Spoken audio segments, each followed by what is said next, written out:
rin gagabitin ng mga empleyado ng lokal na pamahalaan ng Puerto Princesa ang 5 araw na wellness leave simula Enero 14, 2026. Ito ay sa bisa na rin ng memorandum mula sa Human Resource Management Office ng City Government. Sa memorandum ng Human Resource Management Office sa mga department heads at heads of offices, inuotorisa na ang lahat ng mga permanent at coterminous na mag-avail ng nasabing leave. Kaugnay din ito sa Civil Service Commission Memorandum Circular No. 01 Series of 2026 na nagsasaad na ang wellness leaves ay maaaring gamitin ng lahat ng empleyado ng pamahalaan, mapa-permanent, coterminous, fixed term, contractual at casual. Kabilang naman sa patakaran sa paggamit ng wellness leave, hiwal-hiwala ito sa ibang leave tulad ng 15-day vacation leave, 15-day sick leave at 3-day special leave.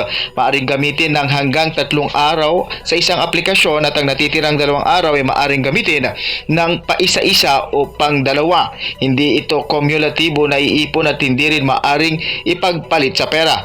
Ang layunin nito ay para sa kagalingan at pagbawi mula sa stress o pagod sa trabaho. Mawawala ng bisa ang hindi nagamit naman ng wellness leave pagkatapos ng 1 taon. Ang aplikasyon ay dapat maisumite 5 araw bago ang nais na araw na leave.